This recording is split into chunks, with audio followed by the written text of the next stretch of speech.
Okay. All right. All right, it being 6 o'clock, more or less, call to order. We do the minutes. We do the minutes of October 3rd, 2022.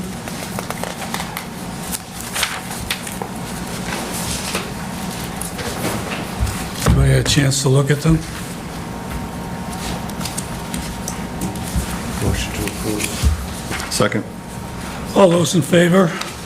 Aye. Do we have any Form As tonight, Liz? We do not. Okay, no Form As. No Form As. Okay. Up to you, really. Andrea Schnell is here for 1400 Bedford Street. I don't know if you want to talk to her first. Yeah, let's do that.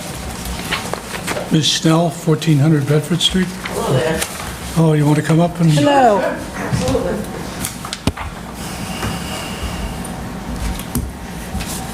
All right.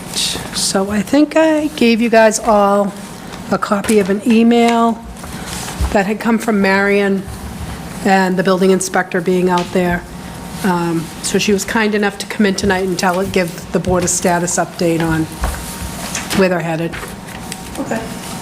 Yep, no, basically, we had the parking lot repaved in July of 2021. The insurance company, because of the hazards that was there was a ton of potholes. We hadn't paved it since, it was Vin and Eddie's. And I had it paved, and I kept the same amount of parking spots. It was restriped, but I didn't, at my ignorance, I didn't know that I couldn't restripe in a different configuration. So I guess we're here to see what, this is Sean Hardy, the civil engineer I'm working with, to see what we need to do to obviously come to a resolution. I want to comply, so. Yeah, so Sean Hardy with Hardy and Man Design Group. We had seen, I think there was an as-built from like 2017 or something with some comments from PMP about how to reconfigure or do a new as-built, but since that time, obviously Route 18's been widened. And today I found the taking plan for this property. They took between 12 and like 28 feet from the front area there along that parking area for Route 18. So certainly brought everything closer to their building.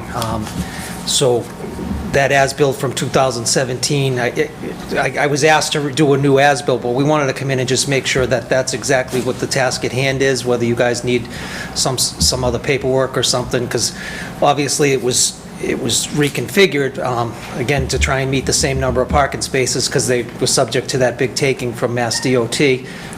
If they lost all that area and couldn't replace those parking spaces with the reconfigured layout, it would have, more hurt their business. Certainly COVID hurt businesses as bad as it was, but if they couldn't have parking when they could be open, that would have destroyed them. So I think they kind of acted best faith to try and move forward, stay in business, not really realizing that maybe they should have come here and spoken to you guys. So I'm here to represent them, just to try and make sure what you guys will be looking for, so that we can try and get you what you need to close this out. Comments from the board? Liz, if I'm not mistaken, I think one of the other issues was that when we reviewed the plan, was it 2017? I think we forewent a more in-depth stormwater review because the deal was that part of it was going to remain unpaved as is, wasn't going to be repaved over.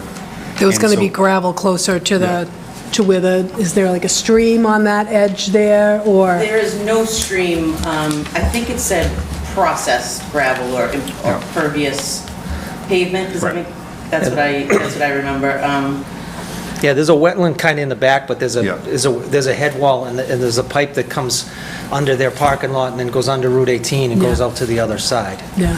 Yeah, so I think that what I remember that conversation was that, so we didn't hold you up from your opening, that as long as that stayed processed gravel, basically as is, as it was beforehand, we weren't going to make you do a whole stormwater study and make sure that things weren't running off where they shouldn't have.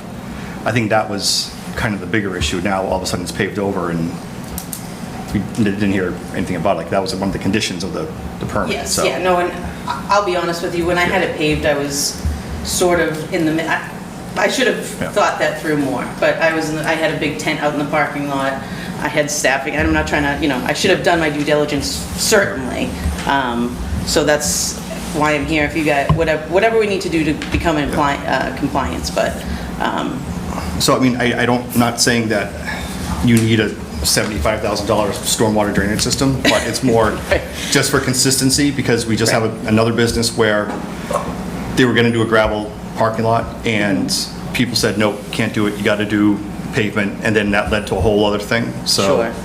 I don't know how the board feels about it. I don't know if we need to have, I don't know, I mean, I've been out there, I don't know which way it kind of sheds towards, I don't know if this is an issue. I don't know if we need to have someone just take a peek and say, no, you know what, this isn't gonna be a problem, it's all handled fine with what's there, or if we need somebody to say, no, there is gonna be an issue with the runoff. Do you want me to see if we can get an engineer to go out there? Is that sort of what you're... I mean, I could do the as-built.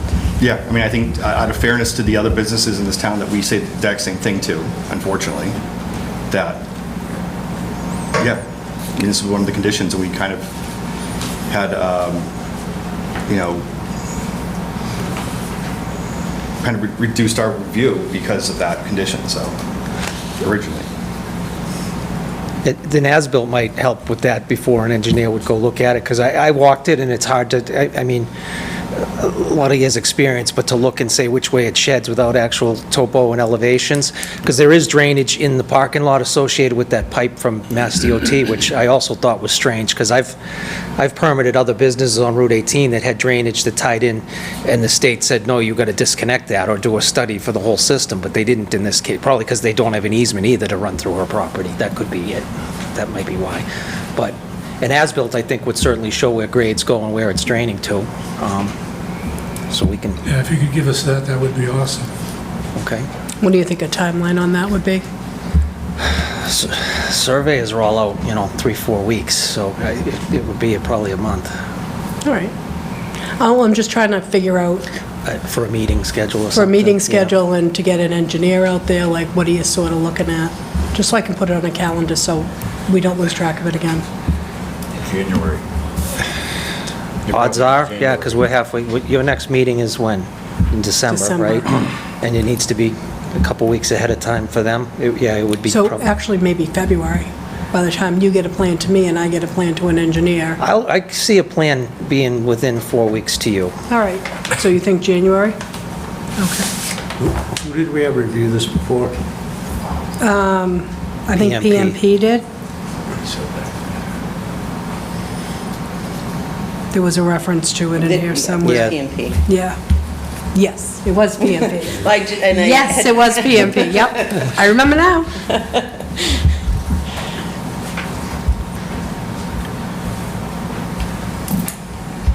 So you'll get us a plan, and then the board would like PMP to go out and confirm that the as-built is okay, and that you don't think they would need to do any further stormwater management. I need to have some direction for them. I think PMP needs to look at it based on what we approved before. I agree, you guys lost a lot, but I'm sure there's some way of coming to some sort of mitigation of what's going on there. Yeah, I can't quite remember back then, was it their job or the other project where we had them put the state, with how much they were going to take of their land? We had to put the lines on there. I don't know if we did that Maybe with them or 1410. a response to I that. think it was before. It might have been Green Harbor Dispensary with I the was street. thinking about what happened to them. They lost a lot of property. Yeah, they did. Yeah. Yeah, everything was unsure as to how much land was going to be taken at that point. Sure this. All right. So if they could do based on what was approved to what's current and give us some sort of opinion would be great. Just so you guys can see, this is the taking point. I was actually pretty surprised. So their building is here, and in places, it comes way in and almost touches, like, down here. It's pretty significant what was taken. Yep. It was wrong. So this is the taking line. For whatever reason, it spikes way in, so their building's right here, and then comes back out again, back in again. So the range is like 12 feet there to this corridor over here is 28 plus or minus. This seems like it's even more than that. I said, what's the little jog for? I don't know. Something like They that. weren't giving you a nice curb cut? Yeah, it looks like- No, we're still, It's we're really actually strange. looking into it, So- because I don't know if you've driven into the parking lot, it's Yeah. bumpy. It's a- yeah. The grade isn't right, and so we were trying to have him help us with that as well, because it's just not safe. Someone actually almost hit the sign turning in. Wow. You know, because when you turn in, there's cars and pedestrians there, and it's like people are flying, as you guys know, down 18. Right. So people, if they don't get their blinker on soon, they really cut our curb quite significantly. But we're just trying to make it safe and sound and do whatever you guys need. Okay. So, just so I'm clear, we're going to get an as-built, that's going to show the topo, right? Yeah. I'll try and look at what was there before, what was approved. It's hard because it's hand-drawn, it was Wheatley, so it's real hard to bring that in. I can maybe, from this as-built, guesstimate roughly how much pavement was there versus how much pavement is there today and get that number to you too, at least so we can kind of maybe compare.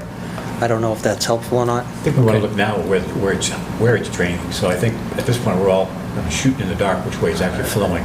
Okay. Yeah, that's kind of where I was going with that. So once we have the as-built, then we turn it over to an engineer and we get an opinion as to what the flow is looking like and Okay. what the drainage situation looks like. And then we go from there. Personally, I'm a lot less worried about the layout of the parking spaces. I mean, you've had a major reconfiguration of your property, so I'm not as Yeah. much of a stickler about that. Whatever needs to work for your, Yeah, and I just thought that complying with the amount of spaces was, but live and learn, Yeah. so. yeah, so I mean, Sorry whatever, about that. whatever needs to work for the parking, you're going to see alignment. I It's more appreciate just, it. all Yeah, right. the stormwater, I Is there an understand issue that with the completely, stormwater? yeah, absolutely. Okay. All right. All right, well, thank you. Thank you very much. Thank you. Thank you. Moving on. Okay. I'll talk Do you want about, to just, well, just in order, I'll just say that 657 Bedford's been continued. sure, do you have that letter? Yes. Okay. All right, so at 6 o'clock, the site plan review for 657 Bedford Street continued. Request to reconvene this hearing has been received. So we won't be talking about that tonight. And the next thing we'll talk about... Can you take a motion to Oh, that's right. grant that That's right. continuance? Okay. Thank you. Someone make a motion to grant that continuance, please? Make that motion. Second. Second. All those in favor? Aye. Thank you. To January, right? Till January. Do you want to do Kane Park Road. Target? Target. Or do you want to do Chain Farm Path? It's up to you. Let's do Chain Farm Path. Okay. Chain Farm Path.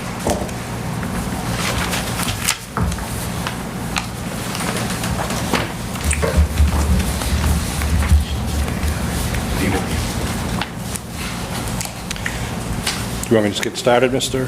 Chairman? Yes, or- please. Okay. For the record, Sean Riley, 500 Washington Street, representing Lee and Maria Mann, who are the owners of the property at 140 Rockland Street. We were here during your September 12th meeting. I actually wasn't present, but Eric and Stephanie from Strong Point, who are here with me tonight, along with Lee in the back row, were here in September. They submitted a subdivision plan for a 3-lot subdivision.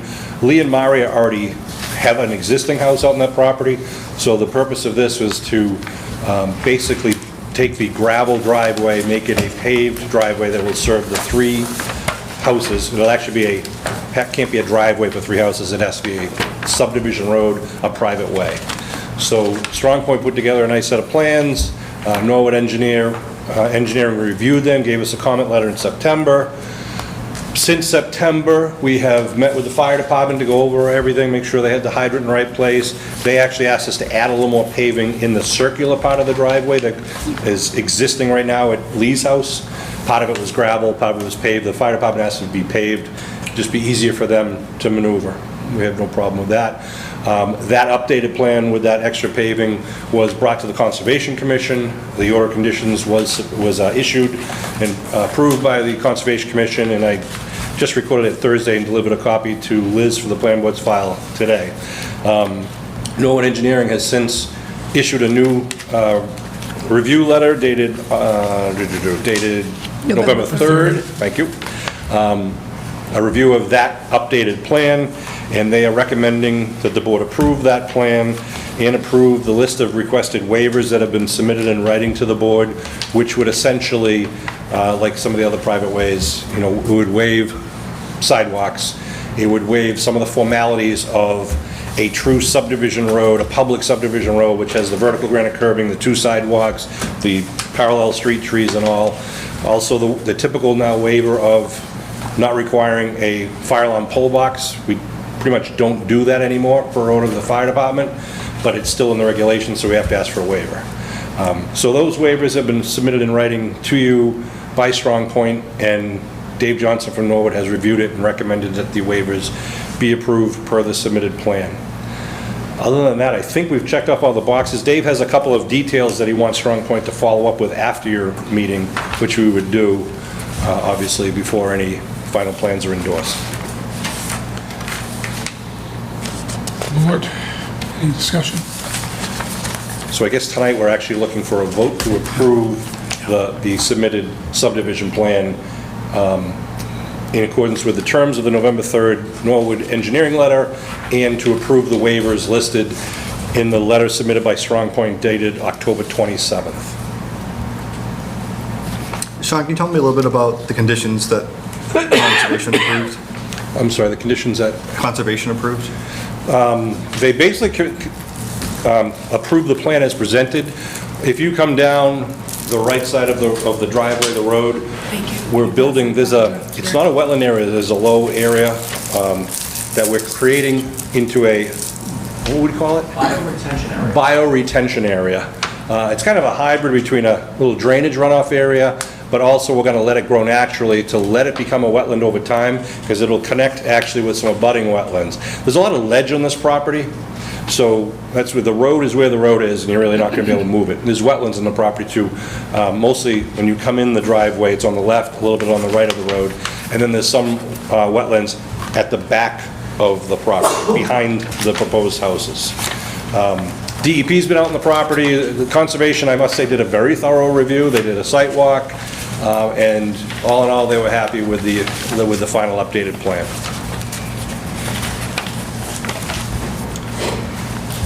And what we received back from Conservation was that document, Liz? Yes, Okay, did we get something back from Fire?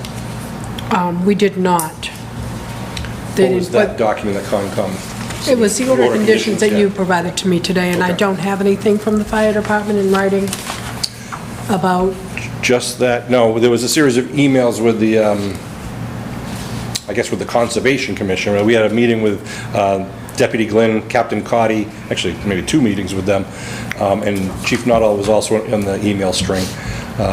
So I don't recall specifically. There was never a letter they draft. They do a lot by email now. So all of their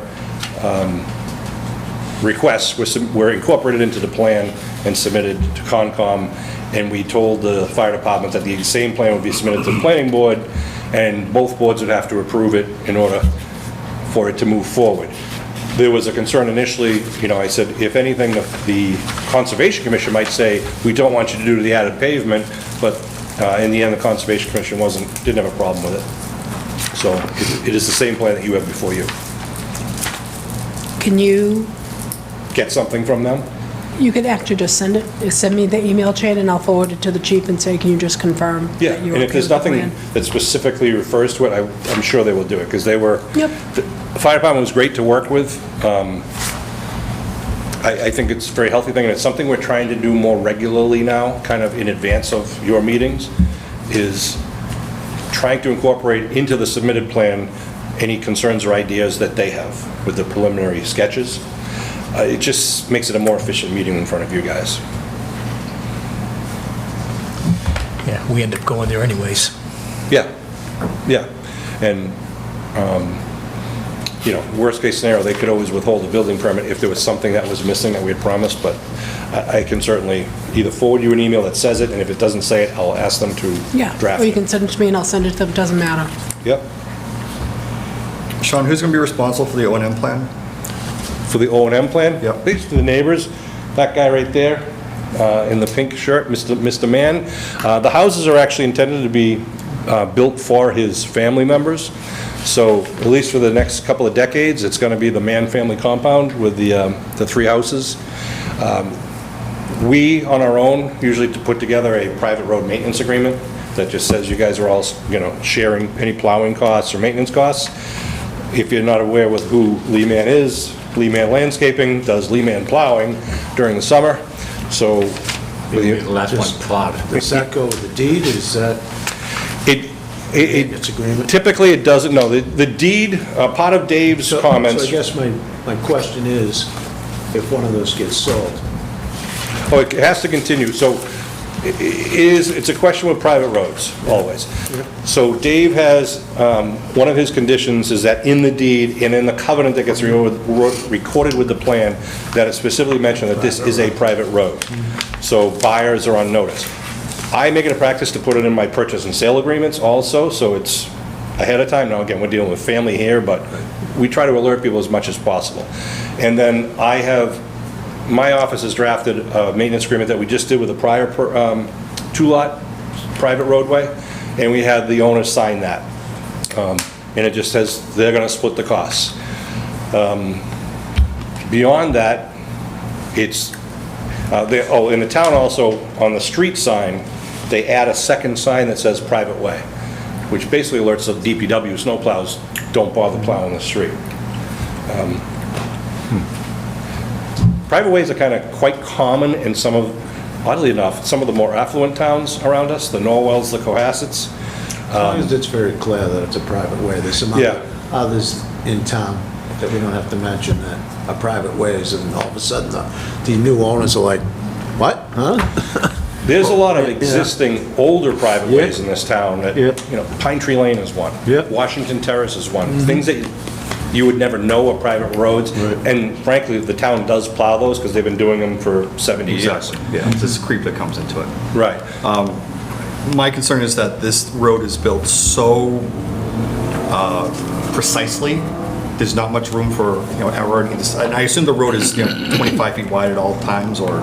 It's, at its thinnest, it's 20 feet curb to curb with 1 foot of Cape Cod berm, which is what the fire department requires, the 22-foot total. That's at its thinnest. That's one of the reasons we have the driveways. One of the things the fire department wanted, is another example, was the driveways. They wanted to be 20-foot wide throats in the driveways. So there was plenty of room for them to maneuver in and out.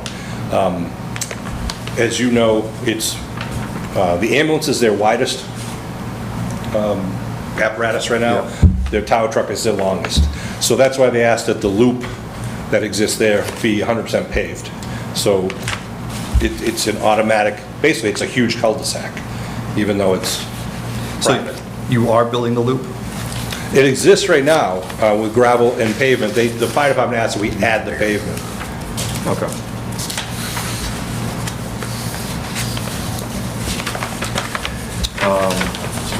Yeah, I'm just concerned that that low spot in the road, it's coming off Rockland Street, it's going to dip down, it looks like. As you're coming on this private road, Yeah, you talking? It's going to dip down. And then it doesn't seem like there's much variance between the road and then the area around it. Meaning, what's It's on, low. what's beyond the curbing? I Yeah. mean, the Cape Cod berm? Yeah. Yeah, there are areas where, again, it's existing conditions, where there's basically a drainage swale along the right side, there's wetlands on the left side. Yes, those are Yeah. existing, and one of the things we were able to do with this design is not fill any wetlands in. Yep.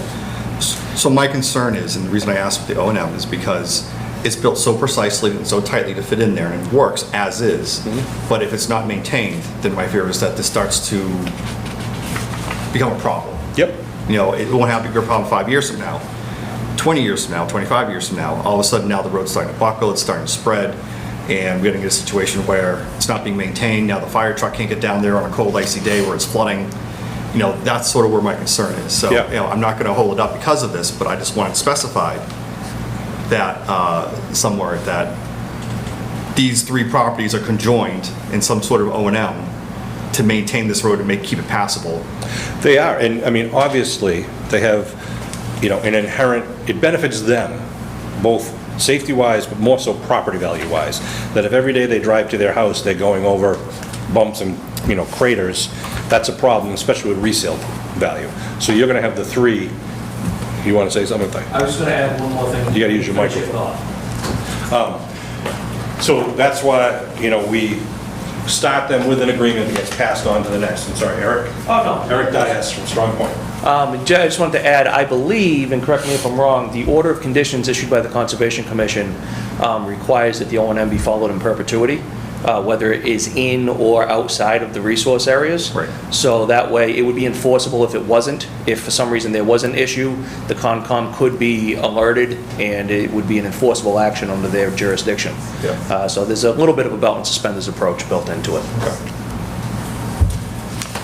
But again, John, I don't always like relying on people who will do the right thing, No, I agree. because it benefits them personally, 20 years from now. Like, I think that's going to be, And- yes, you're right, they should. And sarcastically, I guess I would say, and some people are upset that the town doesn't do more on their roadway, their public road, It's not a perfect world, but I understand your point.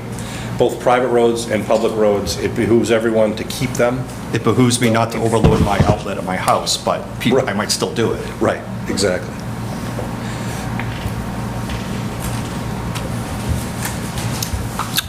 Two votes, one vote, two vote, what's the second vote? We're gonna have to have 2 votes, 3 votes. Close the public hearing, approve the plan, and then go through the waivers.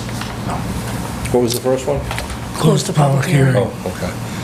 Someone like to make a motion to close the public hearing? I'll make a motion. Second? Bob, you second it? All those in favor?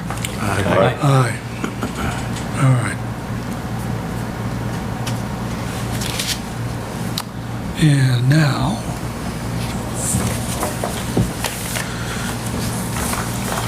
Plan dated. Can't be. Revised October 25th. I don't like it right up against the wall. Can I note one typo on the waiver list, just for your edification? It's just a number. Time to decipher the scale. Shoot. On number 5, a waiver is sought from section 219, section F12, it should say F2. There is no 12. The other thing I'd like the board to consider while they're doing this is putting a time frame on this, so we don't have a subdivision that doesn't get built for 20 years. Yep. Am I also missing, is there not a landscaping one? A landscaping plan? Yeah. No, there's no landscaping plan Not other than required, I don't think. the bio what? Bioretention area has a specific planting plan as requested by the Conservation Commission. There are no street trees here because of what we alluded, there's no room because of the wetlands and the ledge. So the landscaping you will see will be each of the 3 lots will be landscaped. I mean, there used to be trees up there.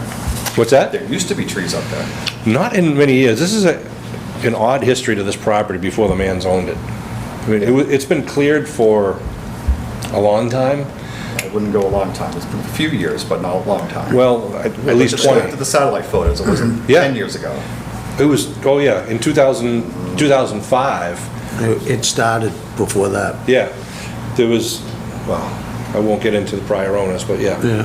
Yeah, I refrained from the names too, but Okay. it started in probably 2002 or 3. Yeah, there was, the first order conditions that we found was And 2005. somebody went in there, filled a bunch of wetlands. That I don't know. No, it was a bioretention. Yeah. Wait, I guess, bioretention, I haven't heard, I mean, it sounds easy enough, but why haven't we heard about that before? It seems like, It's a low impact, let me go to the mic. yeah. It's an LID technique given in the Stormwater Management Handbook. As towns are getting more and more into the low-impact development stuff, you see more and more of these. They're also referred to as rain gardens. Oh. They're kind of the same thing. They're built in areas where they're either very close to or we have very high groundwater. They're planted with certain materials and they have a certain soil substrate in it, so that way the plants are intended to soak up nutrients and to filter stormwater and clean things to let it discharge as clean as it can into the wetland, stuff like that. An example of that, I think, would be at the Chapel parking lot at BSU. I think you're right. Yep. You know, Bridgewater State University, the Chapel parking lot behind the gym, There's a few others. they have one of these things in place. Yeah. Yeah, they are proven quite effective. If they're done correctly and have certain pre-treatment requirements for them, they're quite effective for removing TSS and certain phosphates and things like It that. just seems like one of the most impossible conditions to do is when we build these retention ponds, is that keeping them free of things that grow. You know, and it seems like we're all talking about who's going to spend the money to go in there and go do it and fix it. It just seems like it should be some kind of a natural process where it just grows and... It's exactly it, and that's the benefit of one of these things, and what we kind of, I don't want to say the way we sold it to the Conservation Commission, but one of the things we offered is that essentially this would function as a form of mitigation. Once we plant it, if you leave it alone and don't mow it for a couple of years, it's going to turn into a wetland. If you come back and check the soils and delineate, it's going to be like a wetland expansion almost, but it's going to be a two-pronged attack where it will that portion of the future wetland will treat stormwater. So it's a good solution in certain cases. Yeah. I see it's not everything, but yeah. Thank you.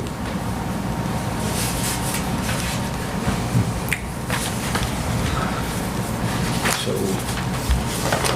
Any further comments? Okay. So would we approve the waivers first and then the plan with the waivers? Why not? I would think.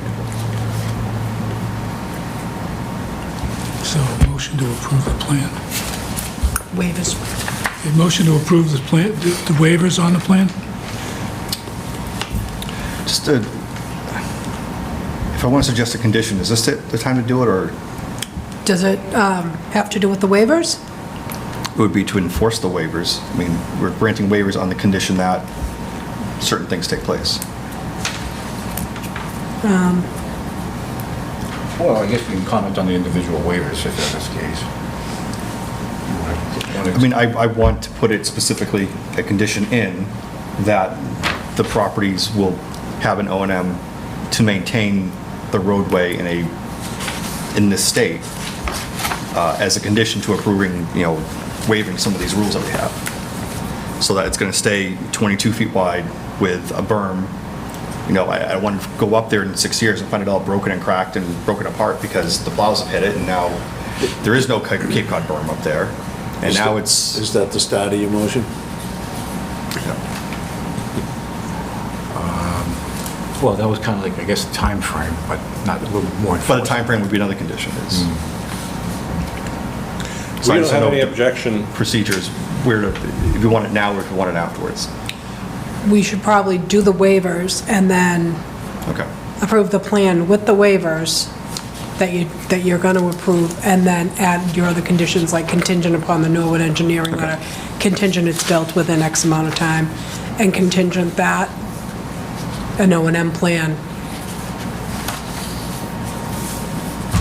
is stored, like all the waivers are included in a document that's, is part of something you record so people know that they got these waivers because they promised to maintain Yeah. the road. I think that's your gist of it, right? Or do you want to do them one at a time, or you want to just do all the waivers at once with the amendment to waiver number 5, which is 2 instead of 12? What's your pleasure? I would suggest we do them all at once. Yeah.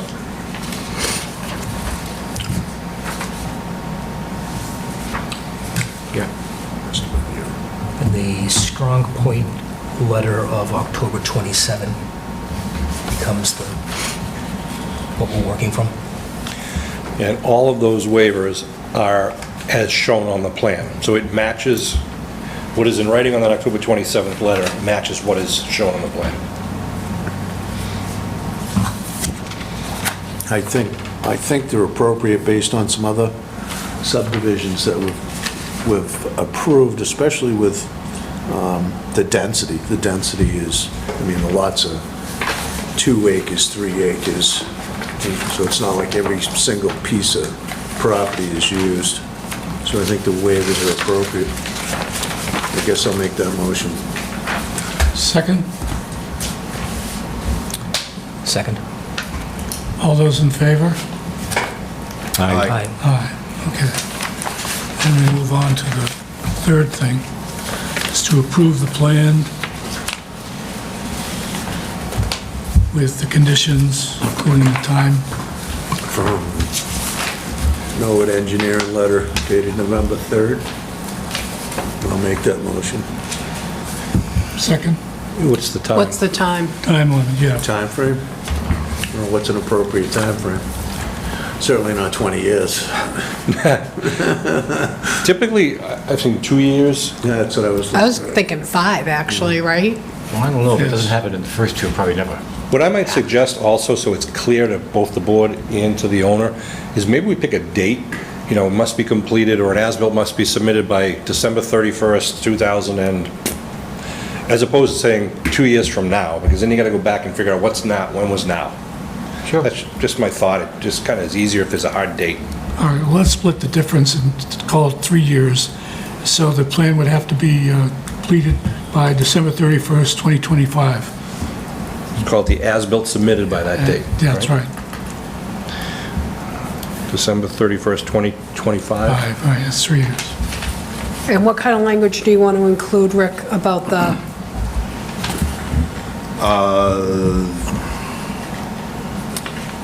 I'm trying to think of legal, the functionality of it is, you know, that there's an O&M in place that conjoins or enjoins, or whatever the term is, the properties to maintain the roadway in good working order. Yeah, basically that. It's basically to back up Comcom's decision. Yeah. Belt, suspenders, and rope belt. I have no problem with that. What I was thinking as you were talking, if you don't mind me speaking, sorry. What I did in the previous one that had 2 lots is we actually had the buyers sign the agreement at their closings. The problem was they didn't close at the same time. They were like 3 weeks apart. What I can instead do is record the agreement with no signatures. Basically, the owner would record it saying, whoever owns lots 1, 2, and 3 shall abide by this agreement. And that, therefore, it's on record. So when they buy it, they're buying it subject to the recorded agreement. That's, So it's clear. yeah. Somebody goes to buy it. And every future owner will see that in the title. At least their attorney will see it. Hopefully, the attorney will notify the buyer. Whatever works so that in, you know, Yeah. 2045, the town needs to force them to go fix it. Yep.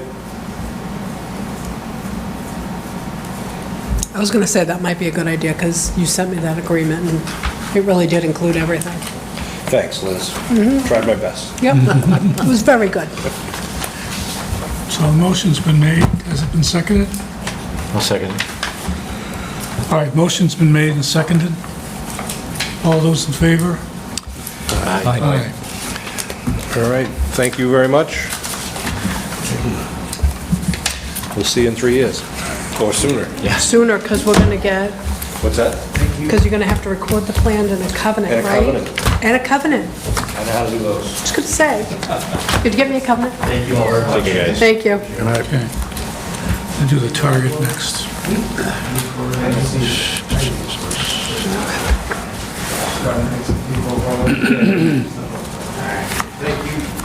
Good one. Thank you, good night. All right, next thing we're going to talk about is the request from Casey Lieberman on behalf of Target to waive surety. You have that letter dated October 24th, 2022 in your packet? Yeah, they're not gonna cheap out. Very quickly, I sent her a decision letter, and one of the standard conditions is $25,000 in surety. Yeah. And they couldn't get a building permit for the canopies because they needed to give me $25,000 in surety. Because that's a standard condition in your site plan letters. Canopies? Yeah. That's what It's these, just an open that's market. what they want to do, put out a canopy. Next to the right? That open spot next to them? Yeah, I don't think you were here that meeting. Oh, I know, I think Yeah. it was, they were sick. Yeah.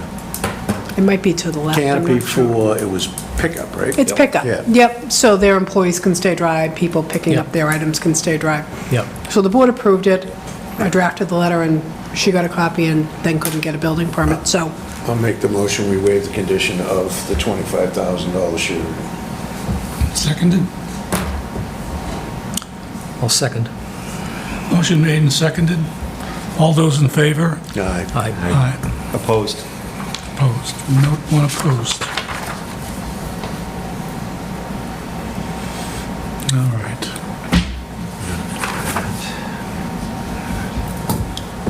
Go back to the zoning board of appeals agenda. Okay, my bad, I didn't put I gave you guys a copy of their full agenda for November, but I didn't put it on our agenda for you to talk about. So I apologize for that. If there's anything you want to send as a board member, I'll be happy to pass it along to the zoning board of appeals. It's just the board as a whole can't vote to send their thoughts. We can write notes and pass it to each other. You can do whatever you want that way. But I did put on this. The zoning board of appeals was kind enough to provide a copy of this application, and I'm not sure everybody was on the board. When we changed zoning up there, and the first thing that came through was a definitive subdivision plan before we changed the zoning. And the board approved a subdivision with George Wharf Way as the name of the road, named after a veteran.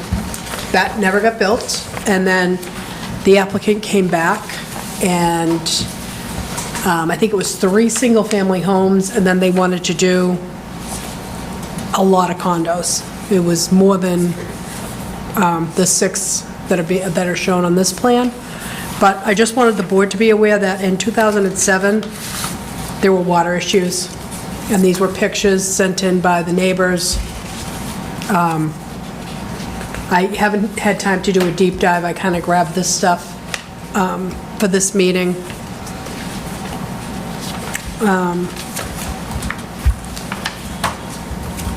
So it's my understanding there before the zoning board to do more of a driveway and provide access to 6 It's gonna come back to condos. us anyhow. It does, it's got to come back. He's just looking for some waivers, not waivers, I think he's looking for Some variances. variances, Good luck. which would be harder to get. Yeah.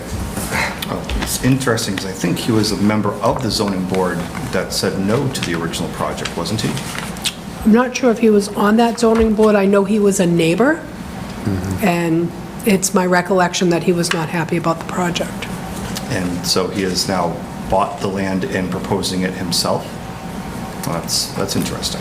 And if you look at the plan, it does say, one of the zoning, that the town does not, he wouldn't have to go through zoning for, is for it to be an over 55. So I'm not sure if that's the plan or not, but it does say that on the plan that was provided in his zoning application. Is that one of our bylaws? It's not. And that's, the only reason I saw it is because it doesn't, we don't require anything special for an over 55. So that was noted on here, that there was no special, he needed no special relief for an over 55. Yeah, it seems like to get that roadway in there, it's going to be quite little tight fit. Do we have a minimum road width? Well, we just did one, that's 20 feet, 22 feet. Yeah. But that was 3 homes, and this is 6 condos. And do we have a standard width? 'Cause I think Yeah, the we frontage was have 50 feet. multiple in our subdivision book. They're outlined by, That's right, the number of units. yeah, local, collector road. Yep. And I'm not quite sure, but I do know that the road, the driveway that's shown on here still has a sidewalk on it. And I'm not sure if a sidewalk is for a driveway or for a road. So I mean, he's not before us, it was just, those were my first thoughts when I looked at it. I don't know if the board wants to, the board can send their thoughts to the zoning board of appeals for that one. It's the other one the full zoning meeting for November I didn't put on our agenda. So if you guys want to say anything to them, I'll be happy to send it along for their December meeting on that.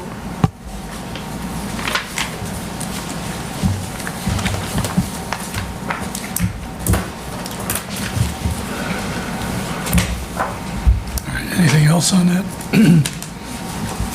All right, next thing I want to talk about is the discussion action plan for communities due 1/31/23.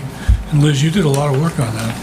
I thought I needed to get it submitted to apply for technical assistance, so I was rolling right along, and then I discovered I didn't need to do that. So update, OCPC cannot just provide us with technical assistance, we still have to apply for it. Local regional planning agencies are being trained to provide technical assistance, so we may well get OCPC. I have applied for technical assistance to help us with this.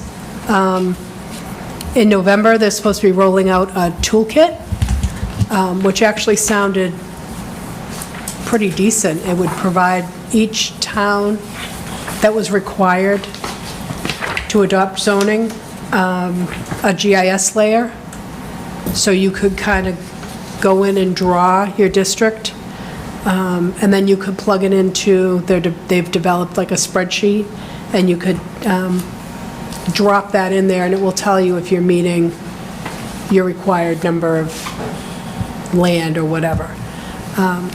So all that I think I sent you guys all the link to the webinar I went to, and it was actually pretty informative. And then this program overview needs to be filled out. This is what we need to fill out to be compliant by January. So we don't need to do it tonight, but if you guys could take a look at it and give me your thoughts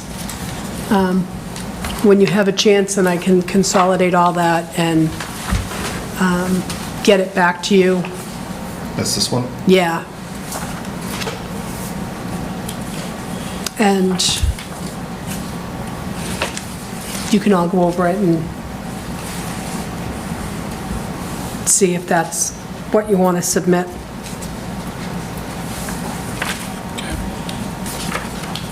Well, again, thank you, Liz, for your work on this. Appreciate it very much.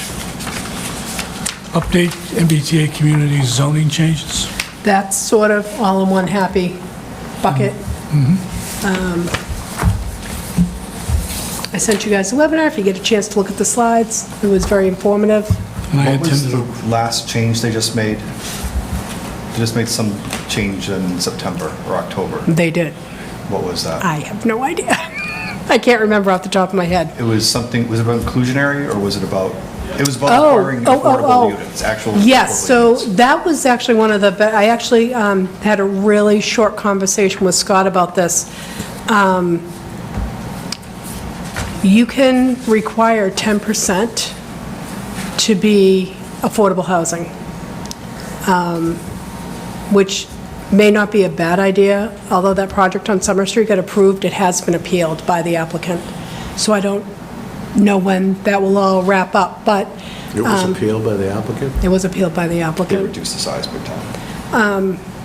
But if in your thoughts about what you want this zoning to look like, if we require the 10%, then we'll always sort of keep adding to our affordable housing stock, and we won't be behind the 8 ball trying to hit that magic number. But it won't be considered a 40B, it won't fall under a 40B. No, it won't be a process. 40B, but it will, It'll be just an inclusionary zone. it'll just be the inclusionary zoning Okay. for those extra units.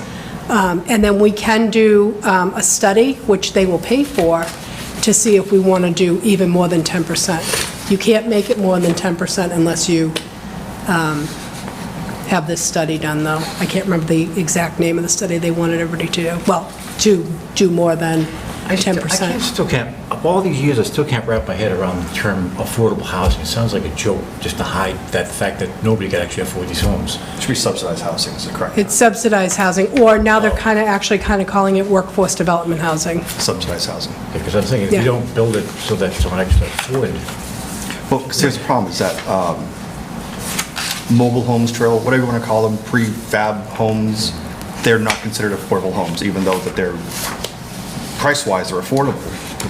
It has to have a state subsidy attached to it. So it has nothing to do with the actual cost of the unit, it has to do entirely with how it was financed and subsidized. Okay. And built. Yeah, I've dealt with that at a different level. Okay.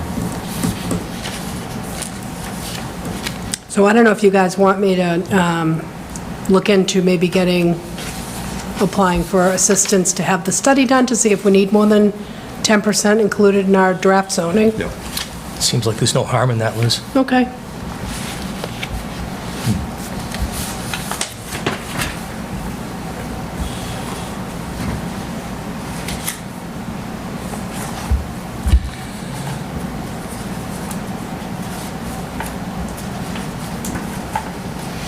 And the next thing we can talk about is meeting and filing schedule, review and approval. All right, I included those.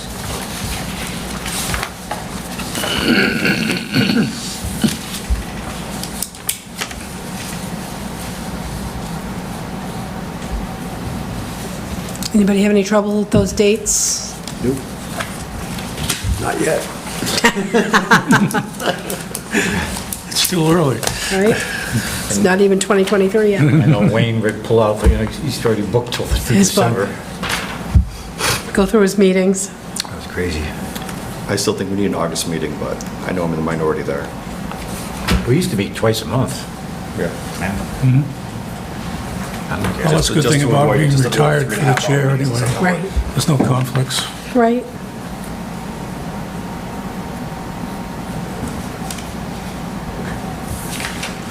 So would anyone like to make a motion to approve this? Do we need a motion to approve it? I'll make that motion. Thank you. Second? All those in favor? Aye. Aye.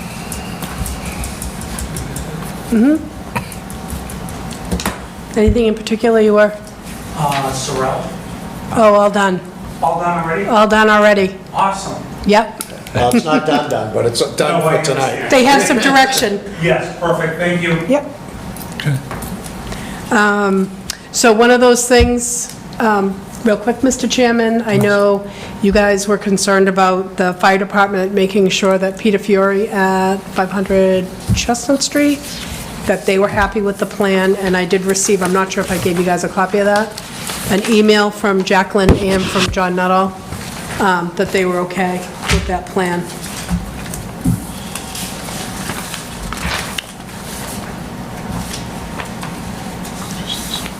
And the last thing I have for you guys is I gave you the KP law for informational purposes only. It's not on the agenda, but the marijuana update on how we can't charge 3% anymore. I didn't see that part in here, though. No, I think they say it by not saying it. Did that 3% have a deadline? Is that what it was? It expired at a certain time? So we still get 3% in the host agreement, but then we can't charge another 3% without, oh, and then what was in this? The cafes. Oh, yes, right. The cafes have been approved. Well, this is one interesting thing, is that it says municipalities hosting, where is it, social equity businesses and economic priority applicants will receive quarterly from the state 1% of the 10.75% excise tax. Cannon Barn's one of those. Yes, So we'll get a little bonus. we should, yes. Okay. If they finish. Put the siding up today. Put the siding up today. I saw that. Is the parking lot paved? I've driven by maybe 4 of these places, and it's like happy hour at certain hours where we've got to think about it because they have cars backed up like they're waiting to get into a drive-in theater. Yeah, And- Rockland's crazy. Oh, everywhere. I don't know how many times that I've had to dive around someone pulling into Bud's. And, because you have to stop on the street to wait for someone to get in there. Right. Wow. So- You're dating yourself when you say park, trying to get into a drive-in theater. Well, I'm using the extreme because look, the car's all backing up, wait for someone to pull out of the parking spot. Right. So is my reading of this or understanding this correctly that unless we specifically, no, do we do we need to accept it, or do we need to say, no, we don't want social consumption? Or is it allowed by right unless we say no, or is it I a no think, unless we say yes we I want? think we have to adopt it into our bylaw, so I think that's going to be on the agenda for the annual town meeting. I think Scott was going to check with town council on that. I will follow up with him. That's what it sounded like. It sounded like this was just a preview as to how to change it legally in our... I believe he actually has somebody who may be interested. That's what he said to me. Somebody had a conversation with him. I'm very curious how that will be worded, because once you start talking about liability for impairment, that then starts to apply to a lot of other places in town Right. that has impaired customers. Well, and the other thing is, this allows smoking outside on a patio. So I did send it to the Board of Health Yeah, and say, that's it's interesting. my belief that the planning board might try to address some of this in the spring. You know, I don't know what your bylaws are about smoking, but you may want to take a look and see. So I did forward it off to them about that. It's funny, I kind of saw that was the vape, the marijuana happened indoors and smoking outdoors had to do with cigarettes. That's what I kind of, because it talks about compliance with outdoor tobacco smoking rules, but I don't know where else I saw that. And that was it.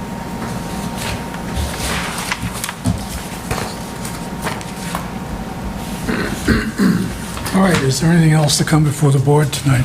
I provided language about a possible zoning article for the spring that I'd like to workshop.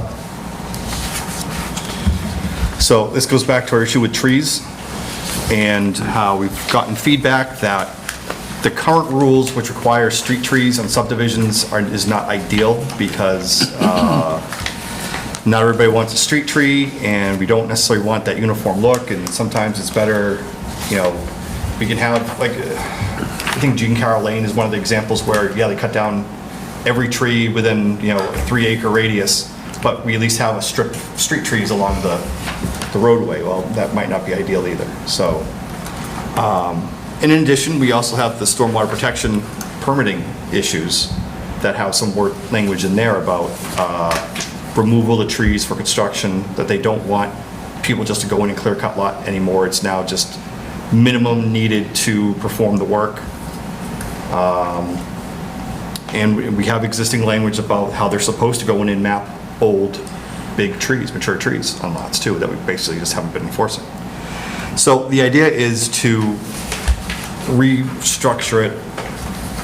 And one other thing we had mentioned when we got our master plan back from the school, they noted that Abington had a much greener canopy than a lot of other communities in the area too.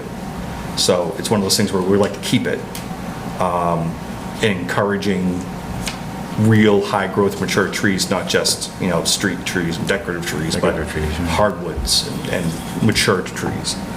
So what this would do, and again, everything on here, as far as I'm concerned, can be discussed and debated and adjusted. It says that when they file a site plan, they have to mark or note where all trees greater than 8 inches in diameter at chest level are. Basically, it's a good mature tree. And then basically trees, it says you can only cut down trees needed for construction activity, and otherwise you can't just go in and clear cut because it's easier. You need to have a plan on which ones you're going to take down and which ones you're not. And then the idea was, all right, we'll have a ratio of replacing one tree for every 3 you cut down to the large mature trees, you have to replace 1 of them. Or just some other number, some other standard. And then in the landscaping plan, you can have you can choose to do street trees if you think that's what's good for the development. You can do little custom grows, maybe in the side yards or the backyards or front yards, so that looks more like a Colonel Hunt Drive than anything else, or Summit Road. Or an alternative design that still meets the spirit of what we're trying to do, but recognizing, like we saw today, that there are going to be sites that have rock outcroppings and some other unique features that we need to respect, but the idea is that they still need to show their work. They need to come in with a plan, give it some thought, and then have a good idea of how they like to at least plant some trees and make it look nice. So, again, numbers, everything, as far as I'm concerned, is up for discussion. This is something to kind of look at and react to, but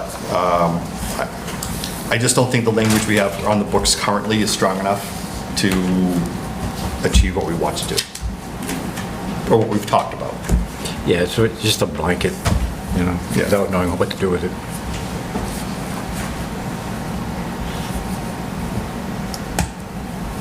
So feel free to stew on it and come back, but this is one that I want to push forward. The other one is the multifamily on Route 18 bylaw, taking a look at that and basically saying it has to be part of a multi-use and not just these little 7-unit condo deals that we're seeing, so that we preserve our commercial space. We have one example of that, just past Trukey's on the right-hand side. It's brick, it's kind of just, it's a one little thing. The first floor is supposed to be retail, and the second floor was residential. okay. And came back, said, I can't find anybody, just made it all residential. He actually, you know, so the first floor became residential too. Those are the kind of ones I don't know what to do with when they come back. If you don't get the right builder that's what they're interested in doing.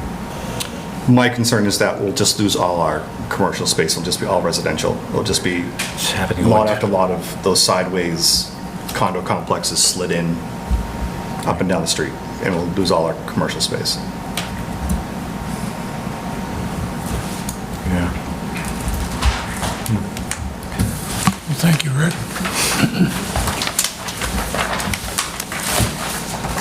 Anything else? Anybody want to talk about anything else tonight? All right, move to adjourn. Motion to adjourn. Second. Second. All those in favor? Aye. Thank you, everyone, for watching. Have a good evening.